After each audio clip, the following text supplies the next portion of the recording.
지금부터 오브젝트 파스칼 프로그래밍 언어를 간략히 살펴봅니다. 지금까지 경험한 프로그래밍 언어가 있다면 지금 내용을 쉽게 이해할 것입니다. New, 모바일 애플리케이션으로 시작합니다. 하지만 모바일 앱과 데스크탑 앱을 모두 보여드리겠습니다. 이 버튼은 하나의 오브젝트이자 컴포넌트입니다. 컴포넌트는 재사용되는 오브젝트입니다. 속성, 즉 프로퍼티가 있습니다. 오브젝트 인스펙터에서 설정할 수 있습니다. 텍스트 속성을 바꿔보겠습니다. 이벤트도 있습니다. 여기에서 지정할 수 있습니다. 온클릭 이벤트를 지정하겠습니다. 더블 클릭하고 코드 화면에서 코드를 작성합니다. 디자인 화면과 코드 화면을 오가려면 하단의 탭을 이용합니다. 지금부터는 코드 화면에서만 보겠습니다. 코드를 작성합니다. 몇 가지를 먼저 살펴보면 각 블록은 비긴과 엔드로 둘러쌉니다. C, C++의 중괄호 역할입니다. 오브젝트 파스칼은 기호보다는 영어 단어를 선호합니다. 보다 읽기 쉽고 디버깅이 쉽습니다. 이 프로시저에 대한 파라미터는 괄호로 둘러쌉니다.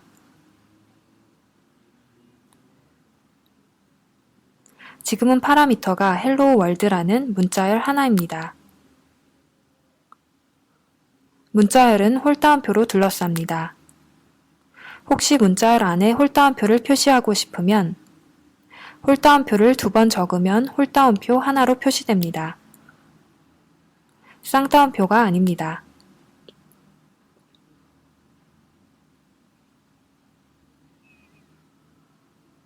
쌍따옴표인 경우 문자열에서 그대로 쌍따옴표가 됩니다. 또한 문법상 대소문자를 가리지 않습니다. 로어케이스, 어퍼케이스, 캐멀케이스 모두 동일하게 해석됩니다. 모든 오브젝트 파스칼 문법은 대소문자를 가리지 않습니다. 문자열을 선택하고 메뉴, 리팩토로 가서 Introduce Valuable을 선택합니다. 변수를 s라고 지정합니다. 문자열 타입의 변수 s가 만들어졌습니다.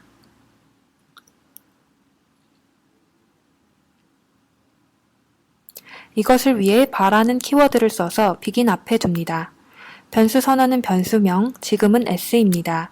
다음에 콜론이 나오고 타입을 적고 세미콜론으로 마무리합니다. 각 문장은 항상 세미콜론으로 마무리합니다. 따라서 여러 줄로 작성되어도 공백이 아무리 많아도 또는 공백이 없어도 모두 동일하게 해석됩니다.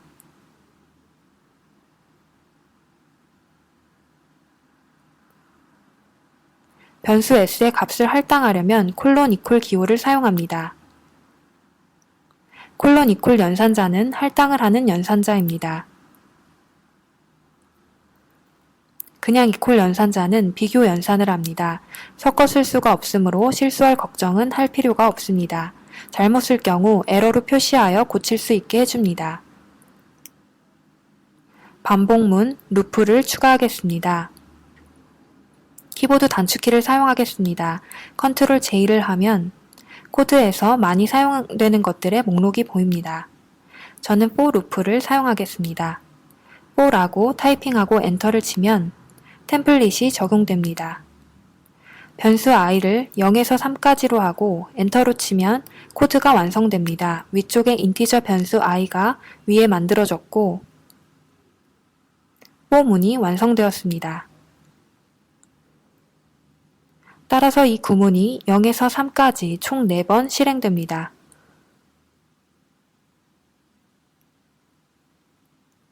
여러 구문을 루프 안에서 실행하고 싶다면 begin and 블록을 만듭니다.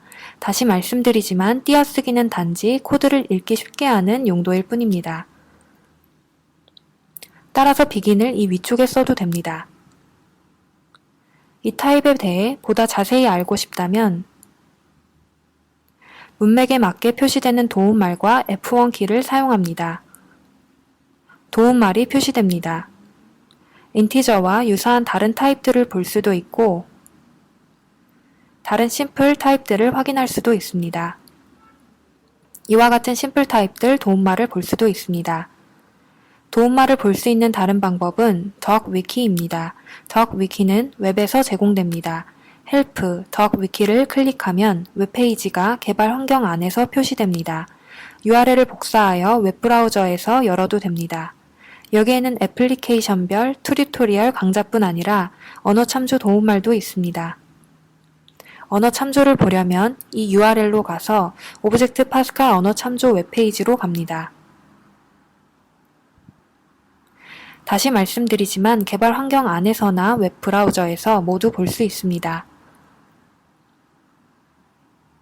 이 코드는 메시지 창을 4번 띄울 것입니다.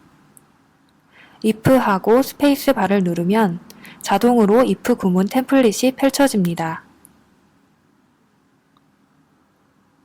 if i가 3이라면 메시지 창은 i가 3인 경우, 즉 한 번만 나타납니다. if i가 3이 아니라면 메시지 창은 i가 3인 경우만 제외하고 모두 나타납니다. if odd i처럼 할 수도 있습니다. odd는 함수입니다. 인티저 파라미터 한 개를 받아서 홀수냐 짝수냐에 따라 true, false 값을 반환합니다. 홀수가 아닌 경우로 하고 싶으면 not odd로 합니다. not은 불린 연산자로서 이 함수의 결과를 반대로 바꿉니다. 메시지 창의 숫자 값인 인티저를 표시하려면 int2str 함수를 사용하고 더하기 다음에 s를 적습니다. 이 더하기 표시는 두 문자열을 붙입니다. 즉 정수 i가 int2str의 결과로 문자열이 되었고 이것에 s의 문자열이 합쳐집니다. int2str과 odd로 알 수 있듯이 오브젝트 파스칼에서는 이와 같이 간단한 행위를 위한 헬퍼 함수들이 제공됩니다. 오브젝트 파스칼은 객체 지향과 절차 지향 개발 모두를 지원합니다. int2str과 odd는 오브젝트의 부분이 아닙니다. 이 함수가 선언된 유닛을 추가하면 필요할 때 바로 사용할 수 있습니다. 메시지 창을 표시하는 대신 버튼을 사용하겠습니다. 버튼 1입니다. 오브젝트를 폼에 추가하고 디폴트로 타입에서 t가 빠지고 t는 모든 타입에 붙은 컨벤션입니다. 숫자가 붙습니다. t 버튼이 처음 추가되면 버튼 1. 두 번째는 버튼 2가 됩니다. 물론 이름은 언제든 변경 가능합니다.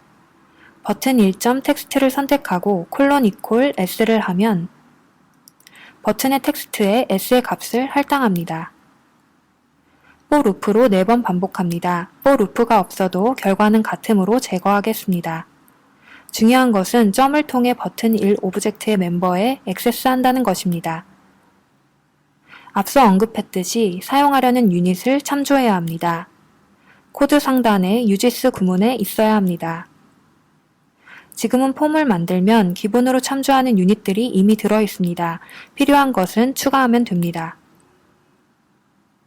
system.io utils를 추가하면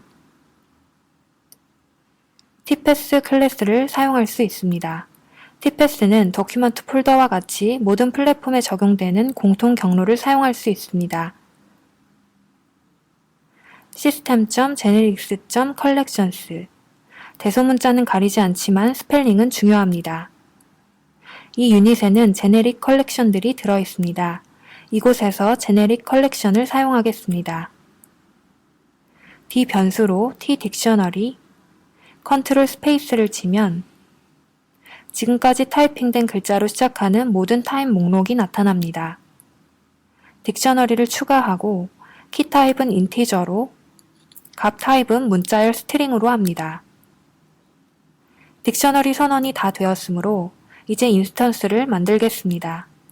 d:= type.create create는 네임드 생성자입니다. 오브젝트의 기본 선언된 create 외에 다른 생성자를 가질 수도 있습니다. 생성자에 따라 파라미터를 가질 수도 갖지 않을 수도 있습니다. A는 인수, 아규먼트에 대한 일반적인 컨벤션입니다. capacity가 속성 capacity가 아니라 인수 capacity임을 알기 쉽습니다. 지금은 인티저 타입입니다. 하지만 디폴트 값이 0이 지정되어 있습니다. 따라서 여기서 capacity를 지정할 수도 있고 지정하지 않으면 디폴트 값이 0이 적용됩니다. 사용할 수 있는 또 다른 인수들도 목록에 나옵니다. 이 create 생성자는 오버로딩되어 다른 타입의 인수를 받을 수 있게 된 것입니다. 저는 파라미터 없는 것을 선택하겠습니다. 괄호가 있어도 되고 없어도 동일하게 작동합니다. 이 점은 C, C++과는 다른 점입니다. 이제 D라는 딕셔너리가 생성되었습니다. 이 딕셔너리에 항목을 추가하겠습니다. D.add 인티저와 문자열 순서로 키와 값을 넣습니다. 숫자 1과 문자열 1을 넣습니다.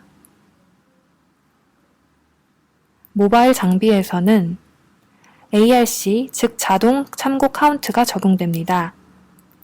ARC는 딕셔너리가 더 이상 사용되지 않는 즉시, 즉 범위에서 참조가 0이 되는 순간 자동으로 제거됩니다. 이것은 오브젝트 C와 작동이 완전히 동일합니다. 자바나 단넷이 사용하는 가비지 컬렉션과는 다릅니다. ARC는 즉시 제거합니다. 따라서 언제 인스턴스가 제거되는지를 참조 카운트를 통해 정확히 알 수 있습니다. 모바일이 아니라면 코드에서 D.pre를 호출합니다. 예외 처리가 있습니다. 일반적인 개발 상황이라면 프리 호출을 확실하게 하고 싶을 것입니다. try와 finally 이 안에 적힌 코드는 오류 등 예외가 발생할 수도 있습니다. finally는 항상 호출됩니다. 즉 finally 안의 코드는 try에서 예외가 발생해도 무조건 실행됩니다. 예외 처리 후에는 이 블록 밖으로 갑니다. finally 구문에 여러 문장이 있는 경우 이 구문 중 하나에서 예외가 발생하면 예외가 발생한 구문 뒤는 실행되지 못합니다. try finally 외에도 try except가 있습니다. 이것은 exception, 즉 예외를 다룰 수 있습니다. exception 블럭은 예외가 발생된 경우에만 실행됩니다. 일반적으로 exception 타입을 on으로 invalid argument 타입인 경우의 처리를 별도로 작성할 수 있습니다. 이 경우 invalid argument 이외에는 모두 일반 예외 처리됩니다. 지금까지 오브젝트 파스칼 프로그래밍 언어를 간략히 살펴보았습니다. 보다 많은 내용이 있지만 지금은 간단하게만 보았습니다. 덕 위키에 리소스와 도움말이 있으며 오브젝트 파스칼로 만들어진 멋진 앱들도 따로 소개하겠습니다.